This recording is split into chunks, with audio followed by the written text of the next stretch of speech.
Iran में फंसे भारतीयों को वापस लाने में जुटी केंद्र सरकार। ऑपरेशन सिंधु के तहत 1177 भारतीयों को सुरक्षित वापसी।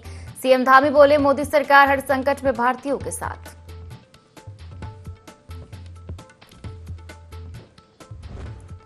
हरिद्वार में हुआ युवा कार्यकर्ताओं और भारतीय मजदूर संघ का सम्मेलन। मुख्यमंत्री पुष्कर सिंह धामी भी सम्मेलन में हुए शामिल। कहा, युवाओं और श्रमिकों के प्रयास से बनेगा आत्मनिर्भर उत्तराखंड।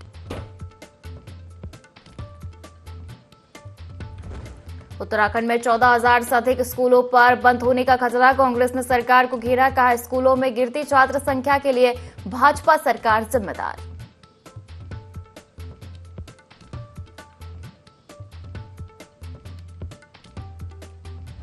देहरादून में भीषण सड़क हादसा। ट्रक से टकराई कार, 4 युवकों की मौके पर मौत, एक गंभीर घायल।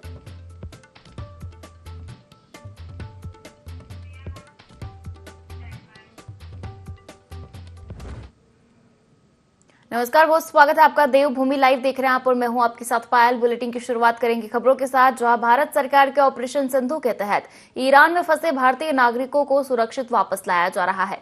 अब तक 1117 लोगों की सुरक्षित वापसी हो चुकी है। इस अभियान को लेकर मुख्यमंत्री पुष्कर सिंह धामी ने केंद्र सरकार की सराहना की और प्रधानमंत्री नरेंद्र मोदी के नेतृत्व में हर संकट में भारतीयों को मदद मिलने का भरोसा जताया।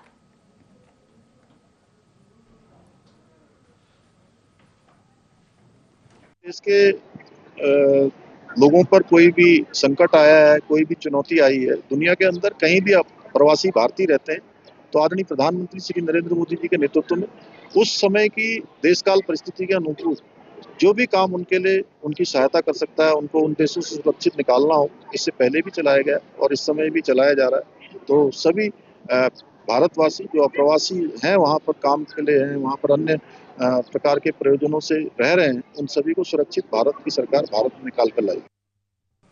और मुख्यमंत्री पुष्कर सिंह धामी ने ऋषिकुल आयुर्वेदिक कॉलेज में आयोजित युवा कार्यकर्ता सम्मेलन और भारतीय मजदूर के संघ के स्वर्णिम 70 वर्ष समापन समारोह में मुख्य अतिथि के रूप में शिरकत की। उन्होंने संगठन की 70 वर्षों की उपलब्धियों को सराहा और कहा कि यह श्रमिकों की आवाज को हमेशा बुलंद करता है। कार्यक्रम में सैकड़ों कार्यकर्ताओं सहित संगठन के वरिष्ठ पदाधिकारी व श्रमिक नेता शामिल हुए। सीएम ने विशिष्ट कार्यकर्ताओं को सम्मानित भी किया। जिला प्रशासन और पुलिस ने कार्यक्रम स्थल पर कड़े सुरक्षा प्रबंध किए थे। हरिद्वार में हमारे युवा श्रमिक और भारतीय मजदूर संघ का यहाँ पर सम्मेलन है और आज भारतीय मजदूर संघ मजदूरों के लिए और उसके साथ साथ उद्योगों के लिए, दोनों के विकास में एक अच्छा समन्वय बना रहे, उसके लिए काम कर रहा है। और हमारा भी प्रयास है कि हमारे श्रमिकों को सभी अच्छी सुविधाएं मिलें। आदरणीय प्रधानमंत्री जी के नेतृत्व में देश के आज़ादी के इस कालखंड में अनेक ऐतिहासिक निर्णय लिए गए हैं। उनके परिवारों के कल्याण की चिंता की गई है, उनके उत्थान की चिंता की गई है। उत्तराखंड में भी हम उसी दिशा में काम कर रहे हैं, जिससे कि सब लोग मिलकर जो हमारा उत्तराखंड को एक समृद्ध और देश का श्रेष्ठ राज्य बनाने का संकल्प है, उसमें हमारे श्रमिक भाई भी अपना योगदान दें और भारतीय मजदूर संघ इस दिशा में निरंतर काम कर रहा है। उनको एक दिशा मिल रही है। दत्तोपंत ठेंगड़ी जी के नेतृत्व में, उनके मार्गदर्शन में जो कार्य प्रारंभ हुआ था 1955 से, अब अनवरत रूप से जारी है और राष्ट्र हित के अनेक प्रकल्पों को, अनेक कामों को आज हमारे इनके द्वारा बढ़ाया जा रहा है। चलिए अगली खबर का रुख करेंगे, जहां गंगोत्री धाम में गंगा घाटों पर जमा आरपीएम आने वाला बरसात की सीजन में बड़ी तबाही मचा सकता है। मां गंगा के तल में जमा आरपीएम के कारण गंगा का जलस्तर लगातार ऊंचाई की ओर तेजी से बढ़ रहा है, जिसके कारण मानसून के समय वह आरपीएम गंगोत्री धाम से लेकर जनपद उत्तरकाशी मुख्यालय तक भारी तबाही मचा सकता है। तीर्थ पुरोहितों का कहना है कि अगर यह आरपीएम जल्द नहीं हटाया गया तो बड़ा खतरा उत्पन्न हो सकता है। आपको बता दें कि पिछले साल भी गंगा के बड़े जल स्तर के कारण मां गंगा का जल भागीरथ शिला के पास तक पहुंच गया था, जिसके कारण गंगोत्री धाम में भारी नुकसान हुआ था। इस साल भी मानसून से पहले ही गंगा का जलस्तर तेजी से बढ़ रहा है, जो आने वाले समय के लिए बड़ा खतरा हो सकता है। गंगोत्री मंदिर समिति के सचिव सुरेश सेमवाल का कहना है कि गंगोत्री धाम में लगातार आरबीएम जमा हो रहा है। इसको हटाने के लिए मुख्यमंत्री पुष्कर सिंह धामी से पत्राचार कर रहे हैं और अगर जल्द ही इसको नहीं हटाया गया तो बाढ़ का गंभीर खतरा उत्पन्न हो सकता है।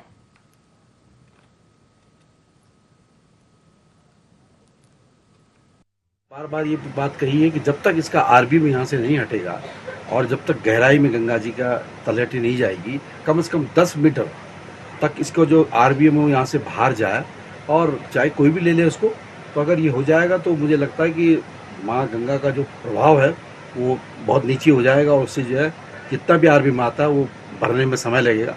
तो यही मांग है। बाकी दीवारें तो लग रही है, आरसीसी की दीवार लग रही है। माननीय मुख्यमंत्री का धन्यवाद, उन्होंने इसके लिए पैसा दिया था। आरबीएम से बहुत खतरा है क्योंकि लेवल बहुत उठ रखा पानी गंगा जी का।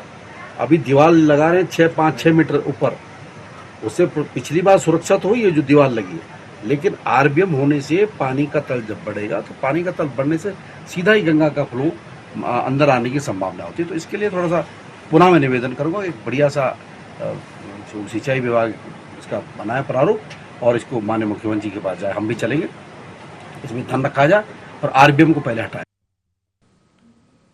और अंतर्राष्ट्रीय योग दिवस के अवसर पर मेक्सिको, नेपाल, श्रीलंका और रूस जैसे देशों के राजनयिक और उच्च अधिकारी उत्तराखंड पहुंचे। योग और भारतीय संस्कृति से प्रभावित इन देशों के प्रतिनिधि धर्मनगरी हरिद्वार पहुंचे, जहां उन्होंने हर की पेड़ी पर गंगा आरती में भाग लिया। उत्तराखंड सरकार की ओर से राज्य आपदा प्रबंधन उपाध्यक्ष विनय रूहेला सहित अन्य अधिकारियों ने इन विदेशी मेहमानों का स्वागत किया, जिसके बाद गंगा आरती में भाग लेकर सभी राजनयिक भाव विभोर हो गए। उन्होंने इस अनुभव को अपने जीवन की विशेष अनुभूति बताया। साथ ही मुख्यमंत्री पुष्कर सिंह धामी को उन्होंने उत्तराखंड बुलाने के लिए आभार जताया। सभी ने उत्तराखंड की आध्यात्मिक, सांस्कृतिक और औद्योगिक संभावनाओं की सराहना की। साथ ही भविष्य में द्विपक्षीय समझौतों की इच्छा जताई। योग दिवस पर कई देशों के राजनयिक उत्तराखंड पहुंचे थे।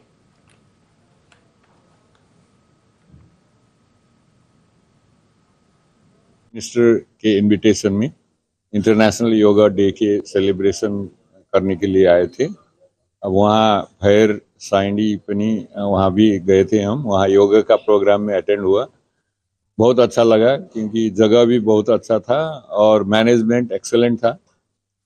उसका आतिथ्य के लिए हम बहुत बहुत आभारी हैं, धन्यवाद भी देते हैं। फिर नेपाल और उत्तराखंड एक ही हिमालयन रेंज में है, सो हमारा cultural heritage, spiritual heritage, traditions ये सब एक ही जैसा है।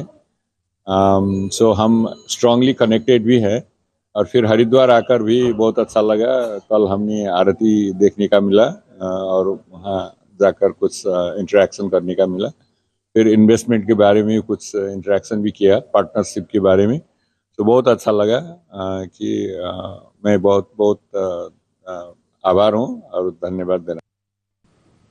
और बरसात शुरू होते ही देहरादून शहर के कई इलाकों में जल भराव की समस्या देखने को मिलती है, जिससे लोगों को हमेशा परेशानियों का सामना करना पड़ता है।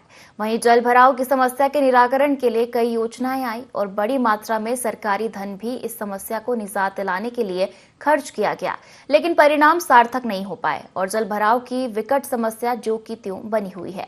ऐसे में 2 बार शहर के मेयर रहे और वर्तमान में विधायक विनोद चमोली का मानना है कि इसका कारण अनियंत्रित विकास है।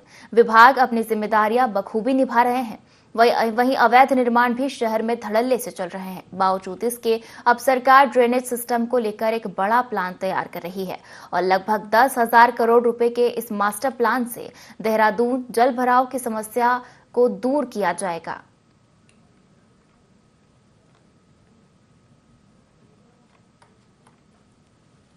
सालों से लगातार होते हुए देखा भी है, मेरे हाथों से हुआ भी है। लेकिन जो अनियोजित विकास यहाँ पर हुआ है, अनियंत्रित विकास हुआ है और बढ़ती हुई जो आबादी है वो एक चुनौती बनी है हमारे लिए। और उसके कारण आज आप देख रहे हैं कि तमाम जगह सरकार प्रयास कर रही है कि हम ड्रेनेज सिस्टम ठीक करें, हम सीवरेज सिस्टम ठीक करें, हम पीने के पानी का सिस्टम ठीक करें, हम सड़कें ठीक करें। लेकिन उसके बावजूद ये सब प्रयास आधे अधूरे हो रहे हैं, कम पड़ रहे हैं। तो इसके लिए आवश्यक है कि एक बड़ी योजना आए और कम से कम जो डिपार्टमेंट जिसकी जो जिम्मेदारी है, अब जैसे एमडीडीए है, अब तमाम कॉलोनाइजेशन पूरे क्षेत्र में हो रहा है।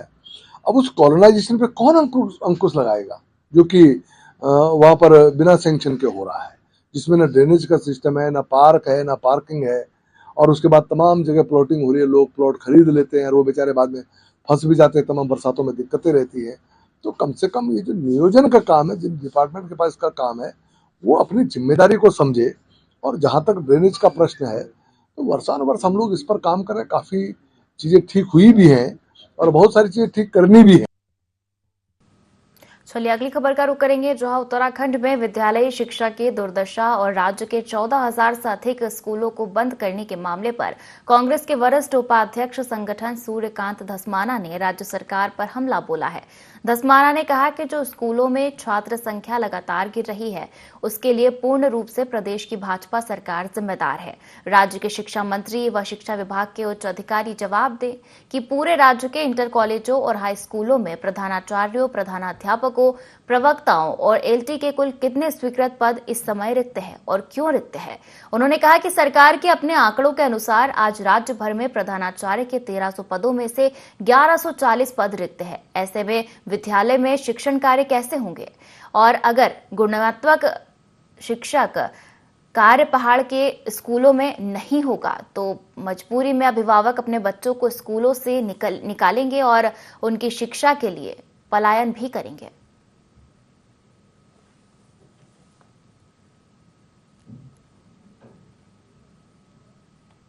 शिक्षा का स्तर है पहले ही खराब है। सारे इंटर कॉलेजेस ऐसे हैं जिनमें पूरे राज्य के अंदर 1000 से ज़्यादा इंटर कॉलेजेस ऐसे हैं जिनमें आज प्रिंसिपल नहीं है, लेक्चरर्स नहीं है, एलटी वहाँ पर पूरे राज्य में नहीं है। ये हालत पूरे प्रदेश के अंदर है। और अब क्लस्टर स्कूल के नाम पर जो बड़ा एक खेल यहाँ पर हो रहा है, और खेल ये हो रहा है कि 1488 स्कूल बंद होंगे, उनको विद्या भारती को, शिशु मंदिर को उनको सौंप दिया जाएगा, और राज्य के अंदर शिक्षा का जो माध्यमिक शिक्षा है और प्राथमिक शिक्षा है उसका भी निजीकरण करने का काम इस राज्य की सरकार कर रही है। कांग्रेस पार्टी इसको होने नहीं देगी। कांग्रेस पार्टी डट करके इसका विरोध करेगी। राज्य के अंदर अगर सरकार ने क्लस्टर स्कूल्स के नाम पर हाई स्कूल और इंटर कॉलेज बंद करने की साजिश की तो राज्य भर में कांग्रेस पार्टी आंदोलन करेगी। भू बैकुंठ नगरी बद्रीनाथ धाम में तीर्थ यात्रियों की आमद रिकॉर्ड तोड़ रही है। झमाझम बारिश की हल्की फुहारों के बीच बद्रीपुरी में तीर्थ यात्रा सुगमता के साथ जारी है। ब्रह्म मुहूर्त से ही बद्रीपुरी में श्रद्धालुओं की चहल पहल शुरू हो गई है और सुबह से ही बद्रीनाथ मंदिर के सिंहद्वार के पास तीर्थ यात्रियों का भारी जमावड़ा नजर आया है, जहां करीब 20,000 श्रद्धालुओं ने भगवान बद्री विशाल जी के दर्शनों का पुण्य लाभ अर्जित किया है। वहीं कपाट खुलने से लेकर अब तक करीब 9.5 लाख तीर्थ यात्री भू बैकुंठ धाम श्री बद्रीनाथ जी के दर्शनों का पुण्य लाभ अर्जित कर चुके हैं।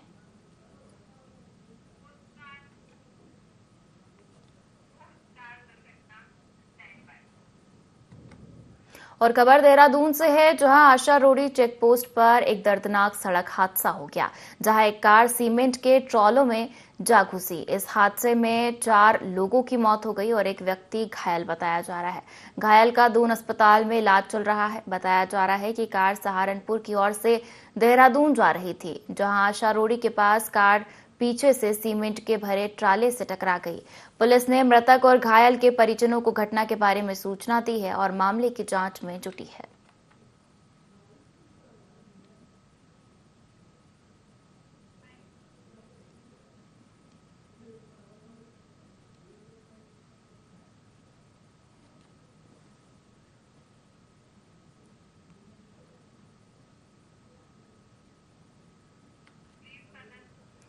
तो देखिए, आशा रोडी चेक पोस्ट पर सड़क हादसा हुआ है। सीमेंट से भरे ट्रक से कार जा भिड़ी। हादसे में 4 लोगों की मौत हो गई है।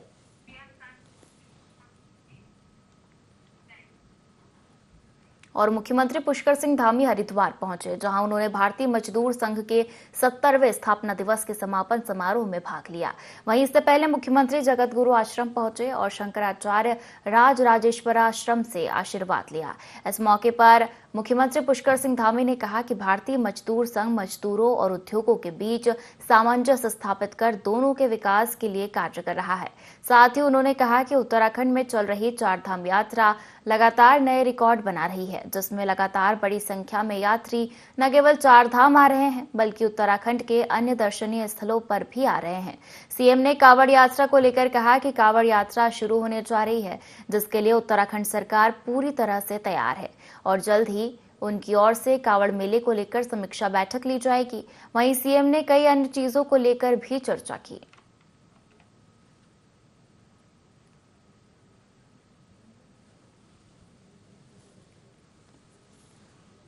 भारतीय मजदूर संघ का यहाँ पर सम्मेलन है और आज भारतीय मजदूर संघ मजदूरों के लिए और उसके साथ साथ उद्योगों के लिए दोनों के विकास में एक अच्छा समन्वय बना रहे, उसके लिए काम कर रहा है। और हमारा भी प्रयास है कि हमारे श्रमिकों को सभी अच्छी सुविधाएं मिले। चारधाम यात्रा इस समय चल रही है और पूरा हमारा पर्यटकों का ये सीजन हो रहा है और इसमें बड़ी संख्या लगभग 33 लाख लोग चारधाम यात्रा में अभी तक दर्शन कर चुके हैं।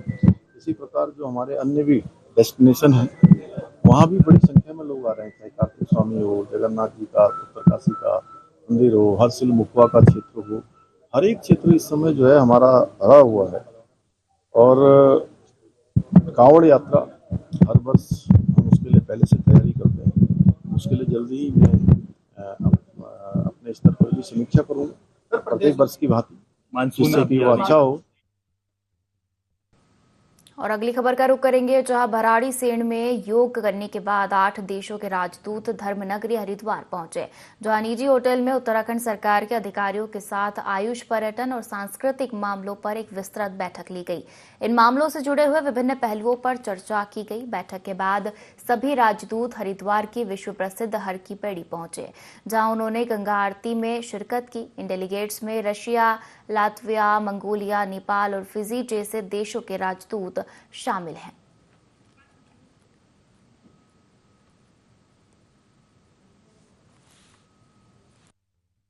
हमारे उत्तराखंड राज्य में लगभग 8 कंट्रीज़ के यहाँ पे डेलीगेट्स आए हुए हैं। इनका आज सुबह भराड़ीसेण गैरसैंण में योगा का कार्यक्रम था। उसके पश्चात जो डेलीगेट्स हैं ये हरिद्वार में आए हैं। हरिद्वार में यहाँ पे उत्तराखंड शासन के सेक्रेटरीज़ के साथ इनकी मीटिंग हुई है, जिसमें टूरिज़्म, कल्चर, आयुष आदि विषयों पर विस्तृत चर्चा हुई है। और इसके बाद डेलीगेट्स का गंगा हर की पैड़ी पर जाकर गंगा पूजा का कार्यक्रम डेलीगेट्स आए हैं, वो काफ़ी खुश नज़र आए और उनके द्वारा यहाँ पे गंगा मैया के उसमें सानिध्य में आके वो अपने आप को बहुत अच्छा महसूस कर रहे हैं। ऐसा उन लोगों ने हमारे साथ अपने जो अनुभव हैं वो साझा किए हैं। और चंपावत में आईएएस मनीष कुमार ने 24वें जिलाधिकारी के रूप में औपचारिक रूप से शपथ ग्रहण किया। जिलाधिकारी कार्यालय पहुंचने पर पुलिस विभाग द्वारा उन्हें गार्ड ऑफ ऑनर दिया गया। जिलाधिकारी ने कोषागार में डबल लॉक कक्ष में अभिलेखों का अवलोकन करते हुए वरिष्ठ कोषाधिकारी को आवश्यक दिशा निर्देश दिए। इसके पश्चात उन्होंने कार्यालय परिसर और व्यवस्थाओं का निरीक्षण भी किया। अपने प्राथमिकताओं को साझा करते हुए डीएम मनीष कुमार ने कहा कि उनकी शीर्ष प्राथमिकता जनपद में संचालित विकास कार्यों को गति देना, आदर्श चंपावत की परिकल्पना को मूर्त रूप देना तथा जनता की समस्याओं का त्वरित समाधान सुनिश्चित करना है।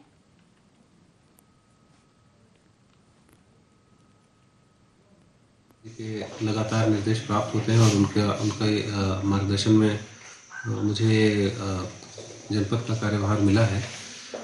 उसमें मुझसे जो अपेक्षाएं और आकांक्षाएं हैं कि चंपावत जो है वो आदर्श चंपावत के रूप में समयबद्ध रूप से इसको कार्य किया जाए, नवाचार के कार्य किया जाए, शिक्षा, स्वास्थ्य, पेयजल, महिला कल्याण और वृद्ध कल्याण, इन सभी चीज़ों में भी काम किया जाए। आपदा के जो दुष्परिणाम हैं उसको कम करने के लिए कार्य किए जाएँ और विकास की योजनाओं को समयबद्ध रूप से धरातल पर उतारा जाए, उसको कंप्लीट किया जाए।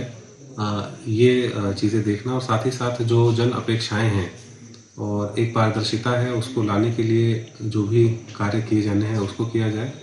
हम लोग रजत जयंती वर्ष में हैं, तो इसमें जो मूलभूत सुविधाएं हैं इनको नागरिकों को धरातल उनके घर तक पहुंचाना, धरातल पर उतारना, इन सभी के लिए हमारी पूरी टीम माननीय मुख्यमंत्री जी के निर्देश पर काम करेगी। और उत्तराखंड में त्रिस्तरीय पंचायत चुनाव की अधिसूचना जारी हो गई है। हरिद्वार को छोड़कर 12 जिलों में चुनाव होंगे। भाजपा प्रदेश महामंत्री आदित्य कोठारी ने बताया कि पार्टी ने चुनाव की तैयारियां पूरी कर ली है। ग्राम पंचायत, क्षेत्र पंचायत और जिला पंचायत सदस्यों के चुनाव होंगे। पहले चरण के बाद ब्लॉक प्रमुख व जिला पंचायत अध्यक्ष पदों के लिए रणनीति बनेगी। चुनाव संचालन हेतु प्रदेश स्तरीय कमेटी गठित की गई है और वरिष्ठ पदाधिकारियों को जिम्मेदारी सौंपी गई है।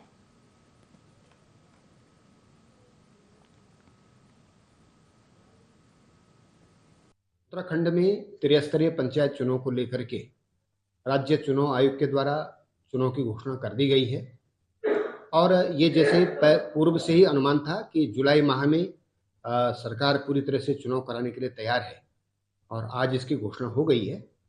मैं इसका स्वागत करता हूं कि लगभग 7-8 महीने विलंब से ये चुनाव हो रहे हैं। सरकार लगातार ये प्रयासरत थी कि जितना जल्दी से जल्दी हो सके पंचायतों के चुनाव कराए जाएं। भारतीय जनता पार्टी ने भी पार्टी के स्तर पर इसकी पूरी तैयारी कर ली है। हमने ये प्रयास किया है कि पार्टी के कार्यकर्ता अधिक से अधिक त्रिस्तरीय पंचायतों में भाग लें। बाकी प्रयास रहेगा कि पार्टी के ज़्यादा से ज़्यादा कार्यकर्ता ग्राम प्रधान का चुनाव जीते, ज़्यादा से ज़्यादा कार्यकर्ता क्षेत्र पंचायत सदस्य का चुनाव जीते और जिला पंचायत सदस्य के लिए पार्टी जिनको समर्थित प्रत्याशी घोषित करे वो अधिक से अधिक संख्या में जीते।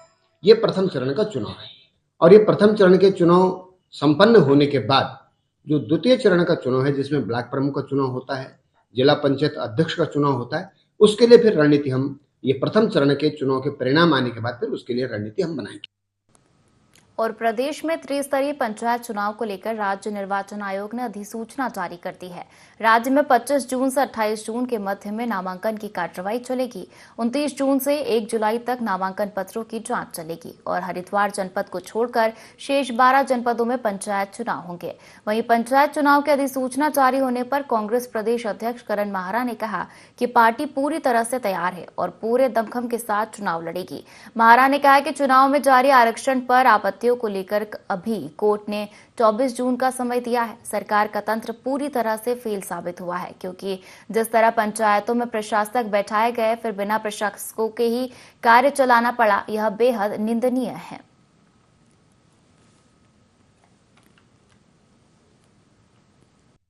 चुनाव कैसे होंगे, आरक्षण की क्या व्यवस्था होगी, ये पहले से तय है, कानून है।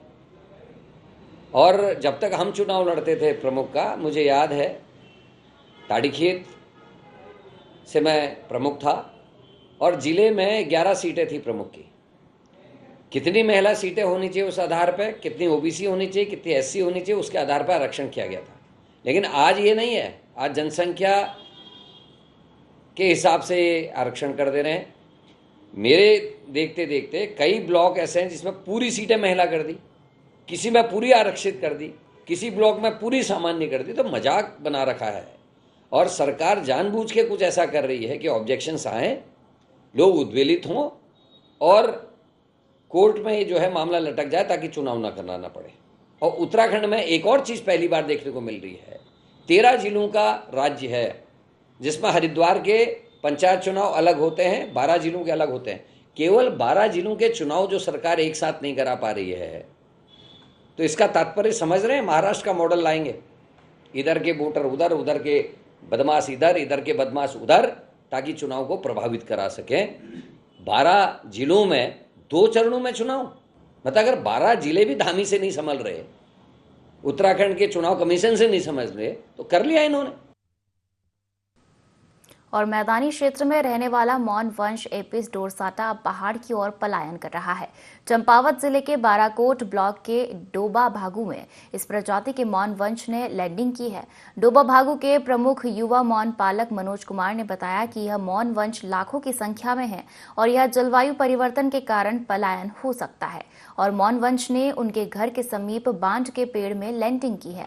मनोज कुमार ने लोगों को इस मौन प्रजाति के आक्रामक स्वभाव के बारे में जानकारी दी और लोगों को मौन वंश से दूरी बनाने को कहा।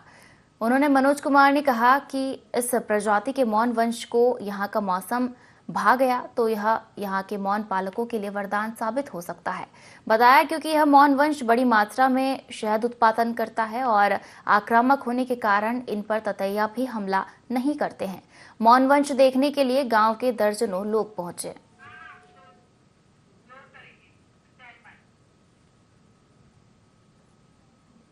इस बुलेटिन में फिलहाल इतना ही। आप बने रहिए IND24 के साथ। नमस्कार।